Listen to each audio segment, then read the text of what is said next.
বাংলা ভাষা ও সাহিত্যের ক্লাসরুমে সকল শিক্ষার্থীকে স্বাগত জানাই। আজকের ক্লাসে আমরা উচ্চ মাধ্যমিক পরীক্ষার এমসিকিউ এবং এসিকিউ অত্যন্ত গুরুত্বপূর্ণ অংশ, যেটি তোমরা নিশ্চয়ই সবাই জানো যে 18খানি এমসিকিউ থাকে এবং 12টি এসিকিউ থাকে। তো উচ্চ মাধ্যমিক পরীক্ষার এই প্রশ্নোত্তর পর্বে আমরা 2015 সাল থেকে শুরু করে 2020 সাল পর্যন্ত এই 6 বছরের ভাষা থেকে, মানে ভাষাতত্ত্বের অংশ থেকে, সেখানে ভাষা বিজ্ঞান ও তার গোড়ার কথা, রূপতত্ত্ব, শব্দার্থ তত্ত্ব, ধ্বনিতত্ত্ব, বাক্যতত্ত্ব, এই সমস্ত কিছুর মধ্য থেকে যে সকল প্রশ্নগুলি এসেছিল এমসিকিউ এসিকিউ, সেগুলি সম্পর্কে আলোচনা করব। তোমরা সবাই নিশ্চয়ই জানো যে প্রত্যেক বছর এই ভাষার অংশ থেকে 6টি করে প্রশ্ন এসে থাকে, 2টি এমসিকিউ থাকে এবং বাদবাকি 3টে এসিকিউ থাকে। অর্থাৎ এই 6 বছরের মধ্যে 30খানি যে এমসিকিউ এসিকিউ এসেছিল তার উত্তর এবং উত্তরের বিশ্লেষণ সেই সঙ্গে সঙ্গে এই গোটা অংশটি থাকবে আজকের ক্লাসের মধ্যে। অত্যন্ত গুরুত্বপূর্ণ আজকের ক্লাসটি তোমাদের জন্য। মনোযোগ সহকারে দেখো এবং অবশ্যই ক্লাসের শেষ অবধি থাকো। আরেকটু উল্লেখ করে দিয়ে সঙ্গে ডেসক্রিপশন বক্সে ভাষা সংক্রান্ত যে সকল ক্লাসগুলি করা আছে তার লিংক দিয়ে দিয়েছি, সেখান থেকে পরে বিস্তৃতভাবে দেখে নিতে পারো। আরেকটু সংযোগ করি তার সঙ্গে, আজকের ক্লাসে 15 সাল থেকে শুরু করে 20 সাল পর্যন্ত যে ভাষার প্রশ্নগুলি এমসিকিউ এসিকিউ পার্টের, সেগুলো যেমন দেখিয়ে দেব উত্তর ভিত্তিক, পরবর্তী সময়ে ভাষা ছাড়াও সাহিত্যের অন্য অংশ থেকে, যেমন গদ্য কিংবা পদ্য থেকে, কিংবা বাংলা শিল্প সাহিত্য সংস্কৃতির ইতিহাস, সেখান থেকে যে প্রশ্নগুলি এসেছিল তারও উত্তর ভিত্তিক আলোচনা আসবো বিস্তৃতভাবে। যাই হোক, সরাসরি ক্লাসে চলে আসি। আমরা প্রথমে 2015 সালে যে প্রশ্নগুলি এসেছিল এমসিকিউ এবং এসিকিউ হিসেবে, প্রথমে আরেকটু সংযোগ করে দিই। আমরা যে প্রশ্নগুলি এখানে দেখব, যে প্রশ্নগুলি পরপর রেখেছি, সেখানে প্রথম 2টি প্রশ্ন অবশ্যই এমসিকিউ হিসেবে এসেছিল এবং শেষ 3টে প্রশ্ন প্রত্যেকটি সালের এসিকিউ হিসেবে এসেছিল।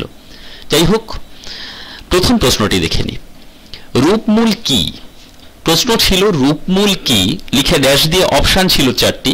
আমি এখানে এমসিকিউ হিসেবে প্রশ্নটি রাখিনি, আমি এখানে সরাসরি শুধুমাত্র প্রশ্নটি উল্লেখ করে দিয়ে তার উত্তর লিপিবদ্ধ করে দিয়েছি। রূপমূল কি তোমরা সবাই জানো। উত্তর এইভাবে লিখবে: এক বা একাধিক স্বনিমের সমন্বয়ে গঠিত ভাষার এক ক্ষুদ্রতম অর্থপূর্ণ বা অর্থপূর্ণ ক্ষুদ্রতম একককে রূপমূল বলে। তাহলে কি দাঁড়ালো? মূলত এই অংশটি অত্যন্ত গুরুত্বপূর্ণ। কোন অংশটি গুরুত্বপূর্ণ? রূপমূল কি, তার 4টে যে অপশান দেওয়া ছিল, সেই অপশানগুলির মধ্যে মূলত অর্থপূর্ণ ক্ষুদ্রতম একক এটি বলা ছিল, দ্বিতীয় দেওয়া ছিল ক্ষুদ্রতম একক, এরকম করে 4টি দেওয়া ছিল। মূলত রূপমূল হলো তাই কোনো একটি ভাষার অর্থপূর্ণ ক্ষুদ্রতম একক, যাকে ভেঙে দিলে আর অন্য অর্থ নির্গত সেখান থেকে হয় না। দ্বিতীয় প্রশ্ন যেটি ছিল, একটি ঊষ্মধ্বনির উদাহরণ দাও। 4টে অপশন ছিল। ঊষ্মধ্বনি সবাই নিশ্চয়ই জানো, তালব্যস্ব, মূর্ধন্যস্ব, দন্তস্ব, এগুলি ঊষ্মধ্বনি এর একটি ছিল এবং অন্য ধ্বনিগুলি সেখানে অবস্থান করছিল। সেখান থেকে আমরা তালব্যস্বকে বা মূর্ধন্যস্ব বা দন্তস্ব যেগুলি থাকবে সেগুলোকে বেছে নেব। তৃতীয় প্রশ্ন এসিকিউ হিসেবে ছিল, যুক্ত ধ্বনি বলতে কি বোঝো? এটা কিন্তু অত্যন্ত গুরুত্বপূর্ণ প্রশ্ন। প্রত্যেক বছর কম বেশি ধ্বনিতত্ত্বের এই অংশটি থেকে তোমরা কিন্তু প্রশ্ন পাবে যে যুক্ত ধ্বনি বলতে কি বোঝো, বা তার সঙ্গে অন্য যুক্ত ধ্বনি ছাড়াও গুচ্ছ ধ্বনি আছে, তোমরা নিশ্চয়ই জানো। সেই অংশগুলো কিন্তু যথেষ্ট গুরুত্বপূর্ণ। তো যুক্ত ধ্বনি বলতে কি বোঝো, কেমন ভাবে উত্তরটি লিখব? যে ব্যঞ্জন ধ্বনির সমাবেশগুলি শব্দের আদি স্থানে বা আদ্য স্থানে উচ্চারিত হতে পারে। আদ্য স্থানে মানে প্রথমে, তাহলে প্রথমে উচ্চারিত হতে পারে, তাদের যুক্ত ধ্বনি বলে। আর গুচ্ছধ্বনির ক্ষেত্রে কিন্তু প্রথমে নয়, শেষে বা মাঝে, এটা কিন্তু মনে রাখতে হবে। তাহলে যুক্তধ্বনির ক্ষেত্রে কোথায় থাকবে? অবশ্যই এই ব্যঞ্জন ধ্বনির সমাবেশ থাকবে একটি শব্দের আদি স্থানে। এই ধ্বনির সমাবেশ গুচ্ছধ্বনির থেকে অনেক বেশি পোক্ত, এই জায়গাটা বুঝে নিতে হবে। গুচ্ছধ্বনির থেকে যুক্তধ্বনির কংক্রিটনেসটা অনেক বেশি পাকাপোক্তভাবে গঠিত হয়ে থাকে। মানে বিষয়টা হলো এই রকম, উদাহরণস্বরূপ দেখো তোমাদের সামনে এখানে তুলে ধরেছি ত্রাণ এবং স্পষ্ট। ত্রা এই যুক্ত বর্ণটিকে তোমরা কিন্তু বিশ্লেষণ করে পৃথকভাবে উচ্চারণ করতে পারবে না। কিন্তু ধরে নাও যদি আমরা একটা গুচ্ছধ্বনির উদাহরণ হিসেবে ভাবি যে অস্ত্র, অ দন্ত শয়ে তয় রফালা, এবার হলোটা কি, এই অস্ত্র উচ্চারণ করে দেখো শেষে দন্ত শয় তয় রফালার মাঝখানে কিন্তু একটা ছেদ চলে আসে। কেমন উচ্চারণ হয়? অস্ত্র। তাহলে দন্ত শয়তায়ের মাঝখানে একটা অয়ের উচ্চারণ চলে এসে ওর কিন্তু যে গুচ্ছিত ভাব সেটাকে ভেঙে দিতে পারলো। তাহলে গুচ্ছধ্বনির ক্ষেত্রে কিন্তু কংক্রিটনেসটা অনেকটা কম, কেমন একতাবদ্ধ ভাবটা অনেকটা কম ধ্বনিগুলির। কিন্তু যুক্তধ্বনির ক্ষেত্রে এই অংশটিকে মানে ত্রাণের ত্রাকে তুমি কিন্তু ভেঙে উচ্চারণ করতে পারছো না, স্প উচ্চারণ হচ্ছে। উল্লেখ্য এই অংশটি লেখার প্রয়োজন নেই। যখন যুক্তধ্বনি বলতে কি বোঝো এখানে দিল, শুধু এইটুকু উত্তর লিখলেই চলবে। সেকেন্ড ব্র্যাকেটের মধ্যে আটকে দিয়েছি, লক্ষ্য করে দেখো এখান থেকে এই অবধি। এই অংশটি তোমাদের জানবার জন্য বলে দিয়েছি, এখান থেকে প্রশ্ন আসে। উল্লেখ্য বাংলা শব্দে দুই ব্যঞ্জনের সমাবেশে যুক্তধ্বনির সংখ্যা 28টি। আসে প্রশ্ন যে দুই ব্যঞ্জনের সমাবেশে যুক্তধ্বনির সংখ্যা কত, তখন বলতে হবে 28টি। বাংলায় অন্য ভাষা থেকে, বিশেষ করে ইংরেজি ভাষা থেকে আগত যুক্তধ্বনির সংখ্যা হলো 18টি। এটাও মনে রাখতে হবে, মানে বিদেশি ভাষা থেকে বাংলায় যে যুক্তধ্বনিগুলো এসছে সেগুলোর সংখ্যা হলো 18টি। যেমন ধরে নাও তোমরা জানো ফ্ল্যাট, ট্রাম, ফ্রাই ইত্যাদি শব্দ যে সমস্ত। আর বাংলায় তিন ব্যঞ্জনের সমাবেশে যুক্তধ্বনির সংখ্যা 2টি, একটা হলো স্ত্রী, একটা হলো স্পৃহা। কেমন? সুতরাং এই তিনটে বিষয় মনে রাখতে হবে যে দুটি ব্যঞ্জনের সমাবেশে যুক্তধ্বনির সংখ্যা 28টি, বিদেশি ভাষা থেকে এসছে 18টি, আর তিন ব্যঞ্জনের সমাবেশে 2টি। ঠিক আছে, এই জায়গা থেকে কিন্তু প্রশ্ন থাকে। তোমরা যুক্তধ্বনি গুচ্ছধ্বনি দুটোই কিন্তু খুব মনোযোগ সহকারে দেখে নেবে। এই প্রসঙ্গে আরেকটু উল্লেখ করে দিই, গুচ্ছধ্বনির ক্ষেত্রে এখানে যেমন 2015-তে যুক্তধ্বনি এসেছিল, আমি গুচ্ছধ্বনি সংক্রান্ত বলছি। গুচ্ছধ্বনি আমি কি বলেছি? শব্দের মধ্যে বা শেষে যে কোনো জায়গায় উচ্চারিত হতে পারে। লক্ষণীয়, দুই ব্যঞ্জনের সমাবেশে গুচ্ছধ্বনির সংখ্যা 200টির বেশি। মনে রাখবে, তিনটে ব্যঞ্জনের সমাবেশে এই গুচ্ছধ্বনির সংখ্যা 8টির কাছাকাছি, আর চারটে ব্যঞ্জনের সমাবেশে গুচ্ছধ্বনির সংখ্যা 1টি মাত্র। কেমন? এগুলো একটু মনে রাখতে হবে। যাই হোক, এবার চতুর্থ প্রশ্ন কি ছিল? দুটি পরাধীন রূপমূলের উদাহরণ দাও। তোমরা সবাই জানো রূপমূল তার দুটি ভাগ রয়েছে, প্রথমে স্বাধীন আর পরাধীন। এবার এই পরাধীন রূপমূলের উদাহরণটি আমাদের এখানে একটু জেনে নিতে হবে। যেমন বিড়াল কে বা বাসনওয়ালা। স্বাধীন এখানে বিড়াল, স্বাধীন এখানে বাসন। তাহলে পরাধীনকে এখানে কে, এখানে ওয়ালা। তাহলে এখানে এইভাবে ঠিক উত্তরটি লিখতে হবে যে দুটি শব্দ উল্লেখ করে দেবে প্রথমে, তারপরে লিখবে উক্ত শব্দ দুটিতে কে এবং ওয়ালা হলো পরাধীন রূপমূল। তাহলে পরাধীন রূপমূল কি আমরা একটু জেনে নিতে পারি। এখানে পরাধীন রূপমূল হলো তাই যে স্বাধীন রূপমূলের গায়ে হেলান দিয়ে দাঁড়িয়ে থেকে তার অর্থকে স্পষ্ট করে তোলে। কেমন? ধরে নাও যদি বলি মানুষকে, তাহলে মানুষ হলো স্বাধীন রূপমূল আর পরাধীন রূপমূল হলো কে। ছেলে রা, ছেলে হলো স্বাধীন, পরাধীন হলো রা। কেমন?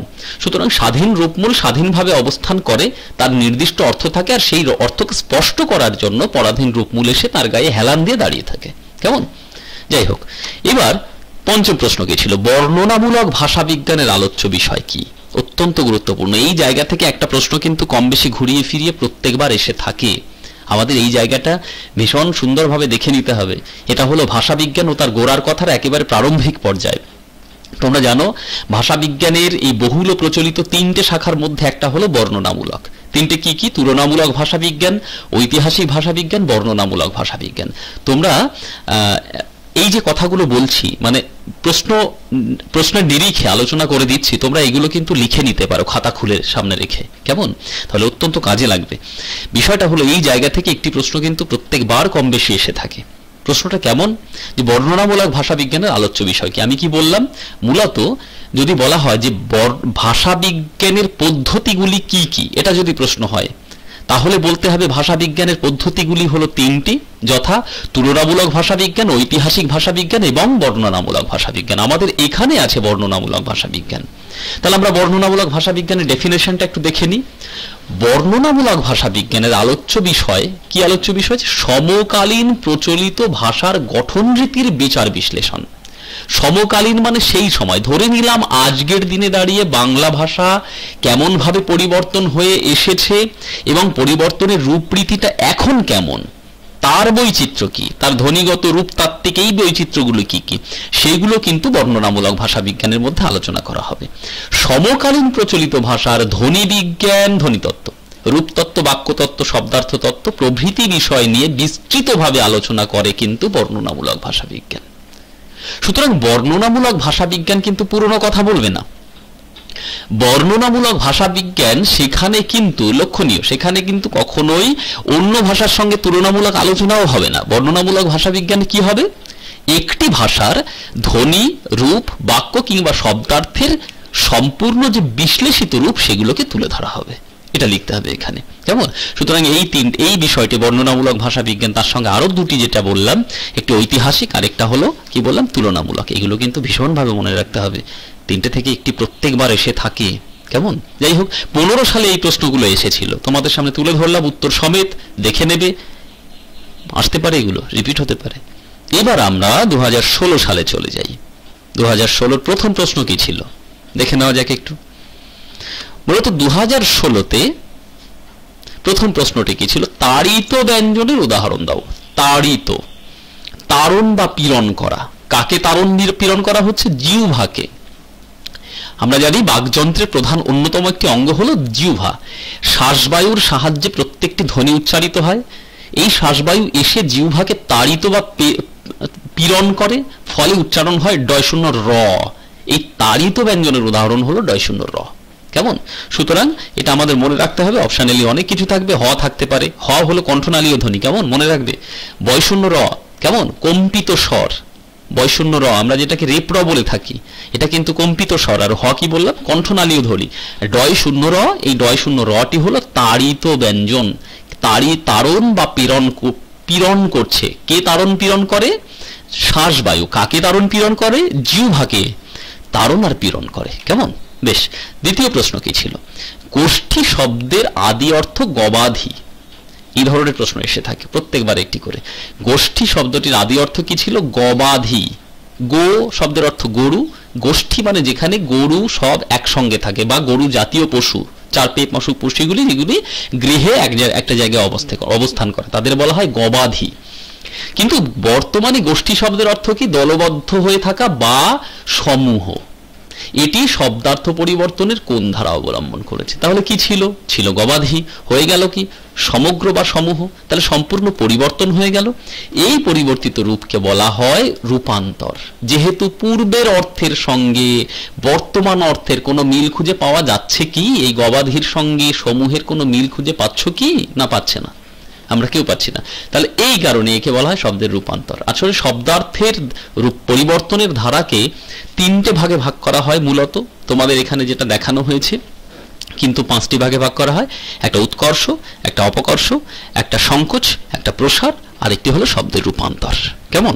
তো শব্দের রূপান্তরের ক্ষেত্রে কি হয়? পুরনো অর্থ আর বর্তমান অর্থের মধ্যে কোনো রকম ভাবেই মিল খুঁজে পাওয়া যায় না, এই ক্ষেত্রে এটাকে বলা হয়ে থাকে শব্দের রূপান্তর। যেমন ধরে নাও সন্দেশ। এই সন্দেশ শব্দের বর্তমান অর্থ কি? বর্তমান অর্থ মিষ্ট বস্তু, আর পূর্বের অর্থ ছিল কি? যে কোনো খবর। তাহলে এর মধ্যে কোনো মিল পাচ্ছি না, আমরা একে শব্দের রূপান্তর বলে থাকি, কেমন? বেশ, এই জায়গাটা একটু দেখে নিও, যদি মনে হয় কমেন্ট বক্সে লিখো, প্রয়োজন হলে পরে কোনো ক্লাস সম্পর্কে, সেখানে নিশ্চয়ই আমি উত্তর দিয়ে দেবো। বেশ, এরপরে থিসরাস কি? অত্যন্ত গুরুত্বপূর্ণ প্রশ্ন আসতে পারে। থিসরাস আমরা একটু জেনে নেব। থিসরাস কি? শব্দার্থের বিশাল ভান্ডারকে সুশৃঙ্খল বিন্যাস করার একটি নিদর্শন হলো থিসরাস। হলো এই শব্দের ব্যুৎপত্তিগত অর্থ হলো রত্নাগার। তাহলে বাংলায় কি বলা হচ্ছে? রত্নাগার। সংস্কৃত ভাষায় একে বলা হয় অমর কোষ, যেখানে প্রতি শব্দের গোত্র অনুসারে, গোত্র মানে কি? সে কোন ক্যাটাগরির শব্দ। ধরে নিলাম তুমি বললে আপেল, তাহলে আপেলটা কোন ক্যাটাগরির? ফল। তুমি বললে গরু, কোন ক্যাটাগরির? সেটা হলো পশু। তাহলে এটা গোত্র অনুসারে তাকে সাজানো থাকবে। আর কি অনুসারে? অর্থ অনুসারে সাজানো থাকবে। আর কি অনুসারে? বর্ণানুক্রমিকভাবে সাজানো থাকবে, মানে অ্যালফাবেটিক্যালি সাজানো থাকবে। এইভাবে একটা সুশৃঙ্খল বিন্যাস করা হয়ে থাকে এই থিসরাসের মধ্যে, বা রত্নাগারের মধ্যে, বা অমর কোষের মধ্যে। ঠিক আছে, নিশ্চয়ই বুঝতে পেরেছ থিসরাস। এই থিসরাস থেকে কিন্তু অবশ্যই একটি প্রশ্ন কম বেশি থাকে এই জায়গা থেকে। সুতরাং অত্যন্ত গুরুত্ব সহকারে এই অংশটি কিন্তু জেনে নিতে হবে, মনে রাখতে হবে। কেমন? বেশ, এরপরে আসি পরের প্রশ্নে। সঞ্জননী ব্যাকরণ কি? 2-3 বার পর এসেছিল, দেখে নাও মনোযোগ সহকারে। সঞ্জননী ব্যাকরণ কি? যে সকল প্রক্রিয়া বাক্যের চেহারা বদলে দেয় তাকে সংবর্তন বলে। এটা থেকে স্টার্ট করতে হবে। যে সকল প্রক্রিয়া কি করে? কোনো একটি বাক্যের ভাবনা চিন্তাকে বদলে দিতে পারে, চেহারাকে বদলে দিতে পারে, তাকে আমরা কি বলে থাকি? সংবর্তন। কেমন? এবার এই যে সংবর্তন, এই সংবর্তনের উপরে নির্ভর করে তৈরি হবে এরপরে কি? সমস্ত বাক্য কিভাবে, প্রত্যেকটি বাক্য কিভাবে কি হয়? এই সঞ্জাত হয়, তার সন্ধান ব্যাকরণের যে অংশ প্রদান করে তাকে সঞ্জননী ব্যাকরণ বলে। কেমন? এইবার বিষয়টা কি? সঞ্জননী ব্যাকরণ সংক্রান্ত বিস্তৃতভাবে আলোচনা এই অংশের মধ্যে আর করছি না, প্রয়োজন হলে নিশ্চিতভাবে করে দেব। তবে এই জায়গাটায় শুধু এইটুকু বলে থাকি, বাক্যের রূপগত, কেমন, বাক্যতত্ত্বের একটা অংশ হলো সঞ্জননী ব্যাকরণ। তোমরা বাক্যতত্ত্বের শেষ পর্যায়ে এই অংশটি পাবে। আর এই সঞ্জননী ব্যাকরণের এই কথাটি প্রথম বলেছিলেন নোয়াম চামস্কি, ব্যাকরণবিদ নোয়াম চামস্কি। তিনি কিন্তু তার গবেষণার রীতিতে প্রথম সঞ্জনন এই শব্দটা ব্যবহার করেন এবং সঞ্জননী ব্যাকরণের কথা বলেছিলেন, এবং পাশাপাশি এই সংবর্তনের কথা বলেছিলেন। কেমন? যাই হোক, এবার পরের অংশে চলে আসি। ধ্বনি মূলের অবস্থান বলতে কি বোঝো? অত্যন্ত গুরুত্বপূর্ণ প্রশ্ন, এবং ঘটনাক্রমে সংযোগ করে দিই, শিক্ষার্থীরা ভুল লিখে এসেছে অধিকাংশ খাতাতে, এটাও লক্ষ্য করা গেছে। যাই হোক, এই জায়গাটা তাই একটু স্পষ্ট করে দিই তোমাদের কাছে যে ধ্বনিমূলের অবস্থানটা আসলে কি। ধ্বনিমূলের অবস্থান মানে কিন্তু উচ্চারণগত অবস্থান নয়, এটা ভুল করে ফেলেছে অধিকাংশ শিক্ষার্থী। কি বিস্তৃতভাবে বলি, ধ্বনিতত্ত্বে ধ্বনিমূল শনাক্তকরণের পাশাপাশি একটা ধ্বনিতত্ত্ব, তাতে ধ্বনিমূল শনাক্ত করা হচ্ছে। ধ্বনিমূল শনাক্তকরণের বিষয়টা কি? একটি ধ্বনি কিভাবে, কোথায়, কখন উচ্চারিত হচ্ছে তার বিস্তৃত বিশেষ জ্ঞান সম্পন্ন বিবরণী হলো ধ্বনিমূল শনাক্তকরণ প্রক্রিয়া। এবার সেই ধ্বনিমূলটি কোন কোন অবস্থানে উচ্চারিত হয় তাও বিস্তৃতভাবে বলা প্রয়োজন।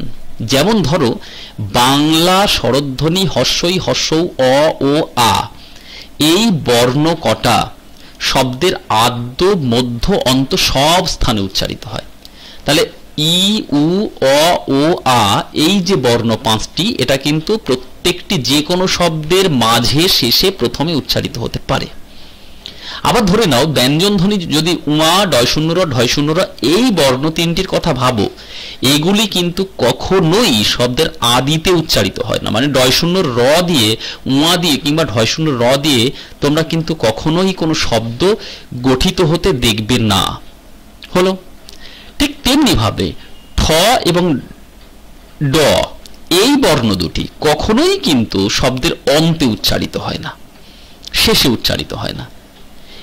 এই যে বিস্তৃত বিবরণ যেখানে থাকে, এই বিস্তৃত বিবরণকে ধ্বনিমূলের অবস্থান বলা হচ্ছে। তাহলে কি দাঁড়ালো? ধ্বনিতত্ত্বে ধ্বনিমূল শনাক্তকরণের পাশাপাশি ধ্বনিমূলটি কোন কোন অবস্থানে উচ্চারিত হয় তাও বিস্তৃতভাবে বলা প্রয়োজন। তোমরা যদি ব্যঞ্জন ধ্বনি ক এর কথা ভাবো, ক কিন্তু সর্বত্রই উচ্চারিত হতে পারে। কিছু ক্ষেত্রে বাধ্যবাধকতা আছে, আমি এখানে উল্লেখ করে দিলাম। এই বিষয়টাকে আমরা বলে থাকি ধ্বনিমূলের অবস্থানগত প্রক্রিয়া বা অবস্থানগত ভাবনা। ঠিক আছে, 2016 সালের প্রশ্ন আলোচনা করলাম। এবার আমরা চলে আসি 2017 সালের কোশ্চেনে। প্রত্যেকটি প্রশ্নের বিস্তৃত বিবরণ দিয়ে দিচ্ছি। প্রয়োজন হলে যদি মনে হয় কখনো কোনো প্রশ্ন সম্পর্কে আরো কিছু জানার ইচ্ছে আছে, নিশ্চয়ই কমেন্ট বক্সে লিখতে ভুলো না। বাংলা বাক্যের পদ সংস্থানের স্বাভাবিক ক্রমের নিয়ম কি? মানে হলো বাংলা বাক্যে পদ সকল কিভাবে অবস্থান করে, কোন প্রক্রিয়ায় অবস্থান করে। উত্তরটি কি হয়? বাংলা বাক্যের পদ সংস্থানের স্বাভাবিক ক্রম হলো কর্তা কর্ম ক্রিয়া। সবাই বুঝতে পারছো? Subject object verb. ইংরেজির ক্ষেত্রে কি হয়? Subject verb object. বাংলায় কি হয়? Subject object verb. যেমন ধরে নাও রাম ফুটবল খেলে। লক্ষ্য করে দেখো, রাম এটা হলো কর্তা, ফুটবল কর্ম, আর ক্রিয়া হলো খেলে। কেমন? সুতরাং পরপর এলো কর্তা কর্ম ক্রিয়া। ইংরেজির ক্ষেত্রে কিন্তু কর্তা ক্রিয়া কর্ম। এরকম পৃথিবীতে যত ভাষা আছে সেই রকম ভাবে সেই ভাষায় স্বাভাবিকতা আমরা লক্ষ্য করে থাকি। কেমন? সেক্ষেত্রে মিলও আছে, অমিলও রয়েছে।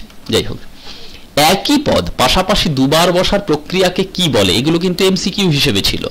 এক্ষেত্রে অপশান ছিল কর্তা ক্রিয়া কর্ম, কর্তা কর্ম ক্রিয়া, কর্ম কর্তা ক্রিয়া, এইভাবে অপশান ছিল। এটা আমাদের মনে রাখতে হবে, কর্তা কর্ম ক্রিয়া। কেমন? একই পদ পাশাপাশি দুবার বসার প্রক্রিয়াকে কি বলে? আমরা সবাই জানি, একে বলা হয় পদদ্বৈত। পদদ্বৈত। ধরে নাও একই পদ পাশাপাশি বসে আছে, যেমন ঝিমঝিম করে বৃষ্টি পড়ছে। কেমন? কিংবা ভন ভন করে ঘুরছে। পদের দিতে ব্যবহার হলো। কেমন? একে পদদ্বৈত আমরা বলছি। কেমন? ধন্যাত্মক পদদ্বৈতাশ্রয়ী শব্দ এটি হলো, ধ্বনিকে আশ্রয় করে করে উঠেছে। যাই হোক, এটাকে আমরা বলে থাকি পদদ্বৈত। কেমন? এরপরে মুন্ডমাল শব্দ কাকে বলে? অত্যন্ত গুরুত্বপূর্ণ, আসে, বেশ কয়েকবার লক্ষ্য করেছি এই প্রশ্নটি কিন্তু এসেছে। 2017-তে যেমন মুন্ডমাল শব্দটি এসেছিল, ঠিক তেমনি অনেকবার এসেছে। উত্তরটি কেমন হবে? একটি শব্দগুচ্ছের প্রত্যেকটি শব্দের, একটি শব্দগুচ্ছের প্রত্যেকটি শব্দ। ধরো নাও block development officer, B for block, D for development, officer, O for officer. তাহলে হলো কি? B D O. তাহলে একটি শব্দের প্রত্যেকটি শব্দের, মানে একটি শব্দগুচ্ছের, এই ব্লক ডেভেলপমেন্ট অফিসার একটি শব্দগুচ্ছ, তার প্রত্যেকটি শব্দের শুধুমাত্র প্রথম ধ্বনিগুলির সমাবেশ নিয়ে। তাহলে কি দাঁড়ালো? এটা গোটা অংশটা হলো ব্লক ডেভেলপমেন্ট অফিসার, এইটুকু হলো একটি শব্দগুচ্ছ। তার মধ্যে প্রত্যেকটি শব্দের প্রথম ধ্বনিটিকে নিয়ে যে শব্দ তৈরি হয় তাকে মুন্ডমাল শব্দ বলে। যেমন যদি বলো ডিএম ফর ডিস্ট্রিক্ট ম্যাজিস্ট্রেট, কিংবা বিবিসি ব্রিটিশ ব্রডকাস্টিং, কিংবা ভিআইপি ভেরি ইম্পর্টেন্ট পারসন, কিংবা ডিভিসি দামোদর ভ্যালি কর্পোরেশন। ঠিক আছে, নিশ্চয়ই বুঝতে পেরেছ। এরকম এই মুন্ডমাল শব্দ থেকে কিন্তু আসে। এরপর খণ্ডধ্বনির অপর নাম কি? সবাই জানো এটি। খণ্ডধ্বনির অপর নাম হলো বিভাজ্য ধ্বনি।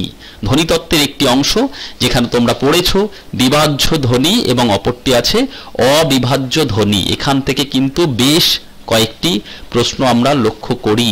কেমন? অবিভাজ্য ধ্বনির মধ্যে যেমন ভাবে, এর বাইরে বেরিয়ে একটু বলে দিই, শ্বাসাঘাত, দৈর্ঘ্য, জ্যোতি, সুর, তরঙ্গ, এই চারটি বিষয় থাকে। ব্রড টাইপ কোশ্চেনের ক্ষেত্রে কিন্তু আসে যে অবিভাজ্য ধ্বনিগুলি নিয়ে বিস্তৃতভাবে আলোচনা করো। ক্লাস করে দেওয়া আছে, ডেসক্রিপশন বক্সে লিংক দিয়ে দিয়েছি, দেখে নিতে পারো। তখন শ্বাসাঘাত, দৈর্ঘ্য, জ্যোতি, সুর, তরঙ্গ কি, তার ডেফিনেশন কি, উদাহরণ কি, সেগুলো বিস্তৃতভাবে বলতে হবে। কেমন? তাহলে খণ্ডধ্বনির অপর নাম। আর অবিভাজ্য ধ্বনি অখণ্ড ধ্বনি তখন কিন্তু। কেমন? খণ্ডধ্বনি মানে যাকে খণ্ড করা যায়, আর অবিভাজ্য ধ্বনি হলো যাকে খণ্ড করা যায় না। কেমন? তাহলে এই খণ্ডধ্বনি যার নাম হলো অবিভাজ্য ধ্বনি। এবার এই অবিভাজ্য ধ্বনির আমরা একটু, বিভাজ্য ধ্বনি খণ্ডধ্বনির নাম, এই বিভাজ্য ধ্বনির আমরা একটু উদাহরণ নিতে পারি। সেক্ষেত্রে আমরা ধ্বনিমূল, সহধ্বনি এগুলো মনে রাখতে পারি। কেমন? এই শব্দগুলি হলো তখন গুচ্ছধ্বনি কিংবা যুক্তধ্বনি, এগুলি সবই কিন্তু বিভাজ্য ধ্বনির দৃষ্টান্ত হিসেবে আমরা দেখে নিতে পারলাম। এরপরের প্রশ্নটি কি ছিল? একভাষিক ও দ্বিভাষিক অভিধান কাকে বলে? এই প্রশ্নটি সম্পর্কে তোমরা কম বেশি সবাই অভিজ্ঞ, তোমরা জানো, তবে একটু সংযোগ করে দিই এখানে। একভাষিক ক্ষেত্রে কি হয়? এক ভাষা থেকে সেই ভাষায়, যেমন বাংলা টু বাংলা ডিকশনারি। সেক্ষেত্রে কি হবে? সেই শব্দটির বাংলায় বিস্তৃত বিবরণ হবে, টিকা থাকতে পারে। এটা হলো একভাষিক, মানে যে অভিধানে এক ভাষার শব্দকে সেই ভাষায় ব্যাখ্যা করা হয়, যেমন বাংলা থেকে বাংলা কিংবা ইংলিশ টু ইংলিশ। কেমন? তাকে একভাষিক। আর দ্বিভাষিকের ক্ষেত্রে কি হবে? বুঝতেই পারছো, এক ভাষার থেকে অন্য ভাষা, অর্থাৎ সেই ভাষা এবং তার অন্য একটি ভাষা। যেমন ধরো যে অভিধানে এক ভাষার শব্দকে অন্য ভাষায় ব্যাখ্যা করা হয় তাকে দ্বিভাষিক, যেমন বাংলা টু ইংলিশ বা ইংলিশ টু বাংলা। কেমন? একে একভাষিক দ্বিভাষিক অভিধান বলে। কেমন? অভিধান বিজ্ঞান সংক্রান্ত প্রশ্ন এর পরে আমরা দেখে নেব, আমি রেখেছি, এবং 2000 সম্ভবত 18 সালে কিংবা 19 সালে এসেছিল, সেখানে আমি বিস্তৃতভাবে আলোচনা করে দিয়েছি, সেখানে কিছু কথা বলে দেব।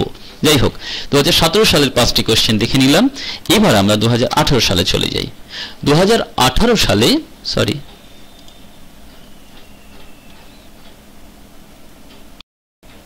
এবার আমরা 2018 সালের প্রশ্ন দেখে নেব। 2018 সালের প্রথম যে প্রশ্নটি ছিল, যে অব্যয় শব্দের শুরুতে বসে তার অর্থের পরিবর্তন করে, মানে যে অব্যয় শব্দের শুরুতে বসে তার অর্থের পরিবর্তন করে দেয়, মানে ওই শব্দটির অর্থের পরিবর্তন করে, তাকে কি বলে? অপশন ছিল উপসর্গ, অনুসর্গ, প্রত্যয়, বিভক্তি ইত্যাদি ইত্যাদি। আমরা জানি এক্ষেত্রে হবে উপসর্গ। তোমরা নিশ্চয়ই সবাই জানো উপসর্গ কি। একটি অর্থপূর্ণ শব্দের পূর্বে বসে সেই শব্দের অর্থের পরিবর্তন ঘটাতে পারে। সংস্কৃত থেকে বাংলায় 20টি উপসর্গ এসেছিল, বিদেশি উপসর্গ আছে, বাংলা নিজস্ব উপসর্গ আছে, প্র, পরা, উপশম, নি, অব, অনু, নি, এমনি করে 20টি উপসর্গ আছে। বাংলা নিজস্ব অনুসর্গ রাম, পাতি ইত্যাদি ইত্যাদি সমস্ত কিছু। বেশ, এবার পরে আরেকটি প্রশ্ন ছিল, দারুণ শব্দের আদি অর্থ কি ছিল? আমরা দারুণ মানে কি জানি? চরম, সুন্দর, এমন অর্থে দারুণ শব্দটি ব্যবহার করে থাকি। কিন্তু দারুণ শব্দের আদি অর্থ ছিল কাষ্ঠ নির্মিত, বর্তমানে অত্যন্ত। তাহলে এক্ষেত্রে কি হলো? শব্দের অর্থের রূপান্তর ঘটলো। কেমন? অর্থের রূপান্তরের ক্ষেত্রটা কি আমি আগে বলে দিয়েছি কিছুক্ষণ আগে 2015 সালের একটি প্রশ্নে। সেক্ষেত্রে বলে দিয়েছিলাম যে সেক্ষেত্রে কি হয়, পূর্বের অর্থ আর বর্তমান অর্থের মধ্যে কোনো মিল লক্ষ্য করতে পারি না। তাহলে কাষ্ঠ নির্মিত দারুণ শব্দের অর্থ কেমন ছিল আগে, বর্তমানে অত্যন্ত বা চরম এমন অর্থে ব্যবহার করা হয়। এরপর ঐতিহাসিক শব্দার্থ তত্ত্বের আলোচ্য বিষয় কি? আমি তোমাদের প্রথম প্রশ্নে মানে হলো 2015 সালের বর্ণনামূলক, সেক্ষেত্রে বলতে গিয়ে বলেছিলাম তিনটে যে কোনো একটি ঘুরিয়ে ফিরিয়ে কম বেশি আসে প্রত্যেক বছর। এখানে দেখো ঐতিহাসিক শব্দার্থ তত্ত্বটি পেয়ে গেলাম। কি হবে উত্তরটি? ধ্বনির পরিবর্তনের কারণ ও বিভিন্ন ধরনের ধ্বনি পরিবর্তন যা ভাষার মধ্যে ক্রিয়া করে। তাহলে ধ্বনি পরিবর্তনের বিভিন্ন কারণ তো থাকতেই পারে, প্রত্যেকটি ভাষায় থাকে। আর সেই ধ্বনি পরিবর্তনের যে ক্রিয়া, যে পরিস্থিতি, সেগুলি কিন্তু যে কিভাবে ধ্বনি পরিবর্তিত হচ্ছে সেগুলি একটি ভাষার মধ্যে কিভাবে পরিবর্তিত হয়ে এসেছে, কালগত রূপান্তর ঘটেছে, মানে পূর্বে কেমন ছিল আজ কেমন হয়েছে, তার পরিবর্তনটি কেমন হলো। ধরে নিলাম বাংলা ভাষায় বর্তমান সময়ে যে ধ্বনিগুলি আমরা ব্যবহার করি, যখন বাংলা ভাষা সৃষ্টি হলো মাগধী প্রাকৃত অবভ্রংশ থেকে, তৎকালীন সময় মানে খ্রিস্টীয় 10ম থেকে দ্বাদশ শতকে যখন বাংলা ভাষার জন্ম, তারও যদি 10-15 বছর পিছনে চলে যাই, সে সময় বাংলা ভাষার ধ্বনিগত রূপ কেমন ছিল, আজ কি রূপে পরিণত হয়েছে, এর যে তুলনামূলক আলোচনা চলছে, একে ঐতিহাসিক শব্দার্থ তত্ত্ব বলে। অর্থাৎ পূর্ববর্তী সময়ের আজ থেকে 500 বছর, 1000 বছর আগে বাংলা ভাষা কেমন রূপে ছিল, আজ কেমন রূপে পরিবর্তিত হয়েছে, এর যে বিধিবদ্ধ আলোচনা প্রক্রিয়া, তাকেই ঐতিহাসিক শব্দার্থ তত্ত্ব বলা হয়। এখানে সেই ডেফিনেশন দিয়ে দিয়েছি, দেখে নাও মনোযোগ দিয়ে। ভাষা বিজ্ঞানের বহুল প্রচলিত 3টি শাখা, আমি যেটা প্রথমে বলেছি, তুলনামূলক, ঐতিহাসিক এবং আরেকটি হলো বর্ণনামূলক। লক্ষণীয়, এটা মনে রাখবে। এক্ষেত্রে আমরা এটাকে বলতে পারি ভাষা বিজ্ঞানের পদ্ধতিগুলি কি কি, তখন এই 3টি হবে। কিন্তু ভাষা বিজ্ঞানের পদ্ধতি হলো তুলনামূলক, ঐতিহাসিক আর বর্ণনামূলক, মনে রাখতে হবে। কেমন? এবার যদি প্রশ্ন হয় ভাষা বিজ্ঞানের পদ্ধতি গেল, এটা ভাষা বিজ্ঞানের বহুল প্রচলিত শাখা, এই 3টি গেল, একই বিষয়। যদি বলে ভাষা বিজ্ঞান কি কটি শাখায় ভাগ করা হয়, তখন তোমাকে বলতে হবে কিন্তু ভাষা বিজ্ঞান, যেখানে প্রধান ভাষা বিজ্ঞান আর একটা হলো ফলিত ভাষা বিজ্ঞান। কেমন? এবার প্রধান ভাষা বিজ্ঞানের মধ্যে তখন অবস্থান করছে ধ্বনি বিজ্ঞান, ধ্বনিতত্ত্ব, রূপতত্ত্ব, বাক্যতত্ত্ব, শব্দার্থ তত্ত্ব। আর ফলিত ভাষা বিজ্ঞানের মধ্যে সমাজ ভাষা বিজ্ঞান, মনোভাষা বিজ্ঞান, স্নায়ু ভাষা বিজ্ঞান, নৃভাষা বিজ্ঞান এবং শৈলী বিজ্ঞান। এগুলো লিখে নিও, অত্যন্ত কাজের। আমি আবার বলে দিই, ভাষা বিজ্ঞানের 2টি শাখা। এই যে আমরা এখানে দেখছি ভাষা বিজ্ঞানের বহুল প্রচলিত শাখা বা পদ্ধতি, এটা এখানে উল্লেখ করতে হবে। ভাষা বিজ্ঞানের কি বললাম, বহুল প্রচলিত শাখা হলো 3টি। কেমন? এবার যদি বলা হয় ভাষা বিজ্ঞানকে কটি ভাগে ভাগ করা হয়, তখন উত্তর হবে প্রধান ভাষা বিজ্ঞান এবং ফলিত ভাষা বিজ্ঞান। এই 2টি ভাগের পরে আবার হবে প্রধান ভাষা বিজ্ঞানকে 5টি ভাগে ভাগ করা হয়, ধ্বনি বিজ্ঞান, ধ্বনিতত্ত্ব, রূপতত্ত্ব, বাক্যতত্ত্ব, শব্দার্থ তত্ত্ব। হলো। আর ফলিত ভাষা বিজ্ঞান, সমাজ ভাষা বিজ্ঞান, মনোভাষা বিজ্ঞান, স্নায়ু ভাষা বিজ্ঞান, নৃভাষা বিজ্ঞান এবং শৈলী বিজ্ঞান। যাই হোক, পরের প্রশ্নে আসি। স্যার উইলিয়াম জোন্স সংস্কৃত ভাষার সাথে যে ভাষার প্রচুর মিল খুঁজে পেয়েছেন তার যে কোনো দুটি ভাষার নাম লেখো। প্রশ্ন আসে এটা। উইলিয়াম জোন্স সংস্কৃত ভাষা থেকে ভাষার সঙ্গে অন্য ভাষার পৃথিবীর সমস্ত ভাষাকে তুলনামূলকভাবে আলোচনা করেছিলেন। আমরা জানি ইন্দো ইউরোপীয় ভাষা গোষ্ঠীর শাখার একটা বড় অংশ ভারতে প্রবেশ করেছিল ইন্দো ইরানীয় শাখা হয়ে, কেমন? যাই হোক, তাই মিল তো থাকবেই। এবার এই ভাষাগুলির নাম হলো গ্রিক, লাতিন আর ফার্সি। তোমরা দুটি উল্লেখ করবে, আমি তিনটে উল্লেখ করে দিয়েছি। কি বললাম? গ্রিক, লাতিন আর ফার্সির সঙ্গে সংস্কৃত ভাষার মিল আছে। যদি মিল থাকে তাহলে বাংলা ভাষার সঙ্গেও কম বেশি মিল থাকবে, কারণ সেই আর্য ভাষা থেকে পরিবর্তিত হয়ে আজ আমরা বাংলা ভাষায় কথা বলি, কেমন? যাই হোক, পরের প্রশ্ন। মুখের মান্য বাংলায় স্বরধ্বনি ব্যঞ্জনধ্বনির সংখ্যা কত? সবাই জানো এটি। স্বরধ্বনির সংখ্যা হলো 7 আর ব্যঞ্জনধ্বনির সংখ্যা হলো 30টি, কেমন? এইভাবে 2018 সালে এই প্রশ্নগুলি এসেছিল। এবার আমরা 19-এর প্রশ্নগুলি দেখে নেব। 2019 যে প্রশ্নগুলি এসেছিল। ধোঁয়া আর কুয়াশা মিলে ধোঁয়াশা, এটি কি জাতীয় শব্দ? রূপতত্ত্বের ভিত্তিতে আমি মেনশন করে দিয়েছি, কারণ অপশন সেইভাবেই ছিল। তাহলে রূপতত্ত্বের ভিত্তিতে ধোঁয়া যোগ কুয়াশা সমান হলো ধোঁয়াশা। ধোঁয়া এবং কুয়াশা শব্দটি কিন্তু রবীন্দ্রনাথ দ্বারা সৃষ্ট, ধোঁয়াশা শব্দটি, কেমন? যাই হোক, এই শব্দটি মূলত মিশ্র রূপমূলের উদাহরণ। তোমরা সবাই জানো মিশ্র রূপমূলের আরো উদাহরণ যদি আমরা খুলতে চাই সেক্ষেত্রে আমরা পাই গঙ্গা ফড়িং কিংবা মেঘরাজি। জটিল রূপমূল নিশ্চয়ই মনে আছে তোমার। 2-এর বেশি রূপমূলের সমবায়কে বলা হয় জটিল রূপমূল, যেমন জাতীয়তাবাদ, কুসংস্কারগ্রস্ত, কেমন? কুসংস্কারগ্রস্ত, 3টে দেখো এখানে, 2-এর বেশি। 2 যখন অবস্থান করবে তখন হলো মিশ্র, 2-এর বেশি যখন হবে তখন হবে জটিল, ঠিক আছে? বেশ, এরপর চুপচাপ শব্দটি কোন শ্রেণীর শব্দ? চুপচাপ, তাহলে আমরা চুপচাপ বুঝিনি কি ধরনের শব্দ? অনুকার পদ গঠন জাতীয়। অনুকার পদ গঠন, একটি মূল শব্দ তার অনুকরণে আরেকটি শব্দ। যেমন ধরে নাও তুমি বললে সকাল হয়েছে, চাটা খাওয়া হলো, তাহলে চায়ের সঙ্গে কি এসে অবস্থান করলো? টা। তাহলে মূল অর্থপূর্ণ শব্দটি হলো চা, আর সেই শব্দের ধ্বনির অনুকরণে, সেই শব্দটি ধ্বনির অনুকরণে এলো পরে টা। যেমন বললে ভাত টাত, তাহলে ভাতের পরে টাত এসে হাজির হলো, ওটা কিন্তু ধন্যাত্মক অনুকার শব্দ হয়ে গেল। তাহলে এটাকে বলা হয় অনুকার পদ গঠন জাতীয় শব্দ, ঠিক আছে? বেশ, পরেরটি উপসর্গ কাকে বলে? প্রশ্নটি এসেছিল, অত্যন্ত সহজ, 8-এর প্রশ্ন এটা। কি লিখবে? যে বর্ণ বা বর্ণ সমষ্টি অর্থপূর্ণ শব্দের পূর্বে বসে। লেখো, দেখে নাও এই বৈশিষ্ট্যগুলো কিন্তু আমাদের মনে রাখতে হবে। বর্ণ বা বর্ণ সমষ্টি কোথায় বসে? অর্থপূর্ণ শব্দের আগে বসে, পূর্বে বসে। কি বসে? কি করে? শব্দের অর্থকে পরিবর্তন করে দেয়, একেই উপসর্গ বলে। এই উপসর্গ কেমন? প্র, পরা, অপসম। যেমন ধরে নাও প্র দিয়ে একটি শব্দ যদি তৈরি করি, প্রগত, গত ছিল, প্র এসে বসলো। অপ, অপ দিয়ে ধরে নাও সংস্কৃতি, এই শব্দটার আগে যদি বসিয়ে দিই অপ, তাহলে কি দাঁড়ায়? অপ সংস্কৃতি। তাহলে সংস্কৃতি শব্দের অর্থ সংস্কৃতি সম্পন্ন, জ্ঞান সম্পন্ন, সুস্থ মানসিকতার। আর তার আগে যেই অপ বসে গেল, ব্যাস মাথা বিগড়ে যাবে সেক্ষেত্রে, তাই না? বেশ, বাদ দিলাম ওটা। তাহলে উপসর্গ কাকে বলে দেখে নিলাম। এবার ডিকশনারি শব্দটি কবে কোথায় পাওয়া গিয়েছিল? আমি বলেছিলাম কিছুক্ষণ আগে যে ডিকশনারি সংক্রান্ত বিস্তৃত কথা আমি পরের অংশে বলছি। 18-19 সালের কোনো একটি প্রশ্নে আছে, কেমন? তাহলে এখানে আমি বিস্তৃতভাবে ডিকশনারি শব্দটা নিয়ে একটু বিস্তৃতভাবে বলে দিই। মূলত এই ডিকশনারি শব্দটি 1538 সালে ইংরেজি এই ডিকশনারি শব্দটি পাওয়া যায় স্যার থমাস এলিয়টের ল্যাটিন ইংরেজি অভিধানে। মনোযোগ সহকারে দেখে নাও। 1538 সালে কি হচ্ছে? ডিকশনারি শব্দটি প্রথম কে লিখছেন? Thomas Elyot, sir Thomas Elyot. তিনি ল্যাটিন ইংরেজি অভিধানে শব্দটা ব্যবহার করেন, কেমন? বাংলায় যাকে বলা হয় অভিধান বিজ্ঞান বা লেক্সিকোগ্রাফি। এইটা থেকে প্রশ্ন হয়ে থাকে লেক্সিকোগ্রাফি শব্দের অর্থ কি? বলতে হবে তখন তোমাকে অভিধান বিজ্ঞান। এর উদাহরণ হিসেবে ভারতের জাস্কের নিরুক্ত, জাস্ক একজন ব্যাকরণবিদ, তার নিরুক্তের কথা আমরা মনে রাখতে পারি। এটা থেকেও প্রশ্ন হয়, আমি ফার্স্ট ব্র্যাকেট আটকে দিয়েছি, এটা কিন্তু এই উত্তরের সঙ্গে সংযোগ হবে না, তোমাদের জানবার স্বার্থে এখানে লিখে দিলাম। জাস্কের নিরুক্তের মধ্যে কিন্তু এই লেক্সিকোগ্রাফি, এটা আমরা এই লেক্সিকোগ্রাফি বিষয়টিকে আমরা পেতে পারি।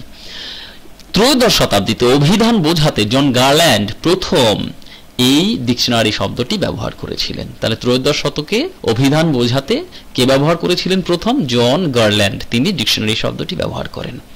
এই জায়গা থেকে একটি প্রশ্ন আশা রাখতে পারো। এবারে এরপরের প্রশ্ন, সংক্ষেপিত পদ বা ক্লিপিংস কাকে বলে?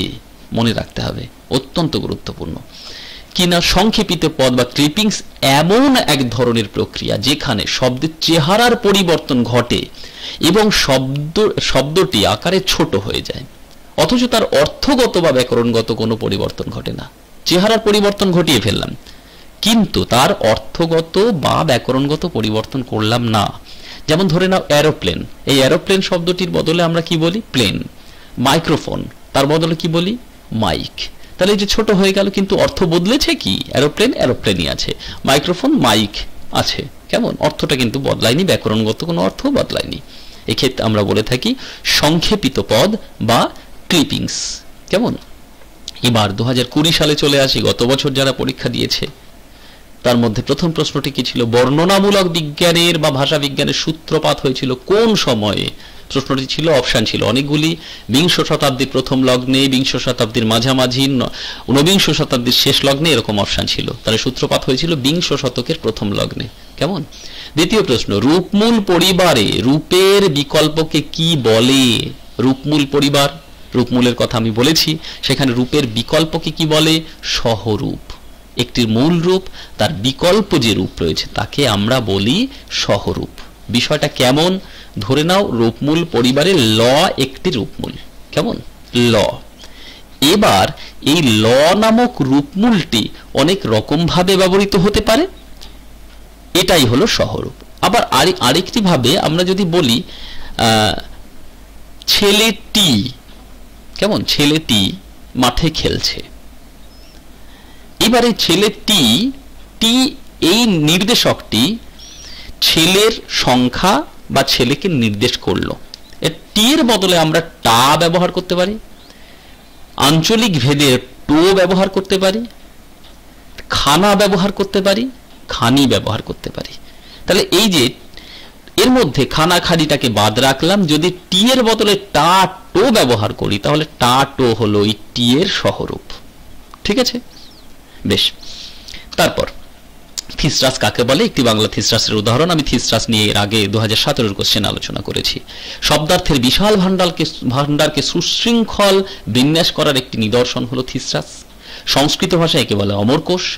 এখানে প্রতি শব্দের গোত্র অনুসারে, এই জায়গাটা বুঝে নেওয়া, এখানে প্রত্যেকটি শব্দের গোত্র অনুযায়ী, অর্থ অনুসারে, বর্ণানুক্রমিক ভাবে, এমনকি তার নিকটবর্তী অর্থ অনুসারে, এই জায়গাটা নিকটবর্তী অর্থ মানে নিয়ারেস্ট মিনিং পূর্ণ অর্থ কিন্তু অবস্থান করে, সেখানে বিন্যস্ত থাকে। যেমন ধরে নাও আমরা ডিকশনারি যখন অ্যাপ্লাই করি, আমাদের সবারই কম বেশি হাতে চলভাস রয়েছে, মানে মোবাইল রয়েছে, সেখানে ডিকশনারিতে আমরা যখন একটি শব্দ লিখি তার অর্থ দিয়ে দেয়, তার নিয়ারেস্ট মিনিং দিয়ে দেয়, কিভাবে প্রয়োগ করা হয় সেগুলো দিয়ে দেয়। এইগুলো কিন্তু এই থিসরাস। কেমন? রত্নাগার হলো বাংলা থিসরাসের নিদর্শন। তাহলে বাংলা থিসরাসের নিদর্শন কি? রত্নাগার। এটা মনে রাখতে হবে। পরের প্রশ্ন, প্রয়োগ তত্ত্ব কাকে বলে? সংক্ষিপ্ত উদাহরণ দাও। অত্যন্ত গুরুত্বপূর্ণ প্রশ্ন, গতবার এসেছিল কিন্তু এবারও আসতে পারে, না আসার কোনো কারণ নেই, যেহেতু আমাদের সিলেবাস অনেকটা ছোট হয়ে গেছে, তাই না? যাই হোক, প্রয়োগ তত্ত্ব কেমন লিখবে? সমাজের বিভিন্ন ক্ষেত্রে ভাষার ব্যবহার তার অর্থের উপরে প্রভাব ফেলে, তাই প্রয়োগ তত্ত্ব। তাহলে সমাজের বিভিন্ন ক্ষেত্রে ভাষার ব্যবহার কিসের উপরে প্রভাব ফেলে? তার অর্থের উপরে প্রভাব পড়ে। যেমন এটা কি বলবো, এখানে কেবল ভাষা নয়, আনুষঙ্গিক অনেক বিষয় বচনের অর্থ নির্ণয়ে সাহায্য করে। যেমন ধরো, তুমি তো কাজটি করেছো, এখানে একজন তুমি। তুমি কেন করনি, এখানে একজন তুমি। তাহলে এখানে তুমি তো একজন করেছো, আমি ধরে নিলাম তার নাম এ। তুমি কেন করনি, সে হলো বি। তাহলে এখানে লক্ষ্য করে দেখো, এই তুমি আর এই তুমি, এই শব্দ দুটির মধ্যে কোনো ফারাক আছে নাকি? নেই। কিন্তু যখন বক্তা বলবে তখন সে তার ভাবে বা ইঙ্গিতে প্রকাশ করিয়ে যাবে যে দুজন ভিন্ন ব্যক্তি। এটাই হলো প্রয়োগ তত্ত্ব। তাহলে এখানে তুমি শব্দের সাহায্যে একজনকে বোঝানো হচ্ছে না, এই তুমি শব্দের সাহায্যে দুটো বাক্যে একজনকে কিন্তু বোঝানো হচ্ছে না, তা বক্তার ভাষার প্রকাশ পাবে না। তাহলে কি হলো, তা বক্তার ভাষায় প্রকাশ পাবে না। সেক্ষেত্রে কি হবে, প্রকাশ পাবে বক্তার ইঙ্গিতে। অর্থাৎ বক্তা যখন তুমি শব্দ দুটি ব্যবহার করছে তাতে কিন্তু আমরা বুঝতে পারবো না যে পৃথক ব্যক্তিকে বোঝাচ্ছে। তিনি যখন ইঙ্গিত করবেন, তার ভাব ভঙ্গিমা প্রকাশের জন্য আঙুল নির্দেশ করবেন কিংবা তার দিকে মুখ ঘুরিয়ে দৃষ্টি নিক্ষেপ করবেন, তখন আমরা বুঝে নেব যে তিনি তুমি বলতে দুটো ভিন্ন ব্যক্তিকে বোঝাচ্ছে। এটাই হলো প্রয়োগ তত্ত্ব। ঠিক আছে, এরপরে শৈলী বিজ্ঞান কাকে বলে? অত্যন্ত গুরুত্বপূর্ণ প্রশ্ন, এবারও আসতে পারে। আমি আরেকটু সংযোগ করে দিয়েছি শেষে, দেখে নাও। শৈলী বিজ্ঞান মনের ভাবনা ভাষার বিশিষ্টতায় প্রকাশ পায়। অর্থাৎ আমি কেমন ভাবে লিখবো, আমি কোন ভাবনা দ্বারা আবিষ্ট হয়ে আছি তার উপর নির্ভর করবে আমার সাহিত্য রচনা। কেমন?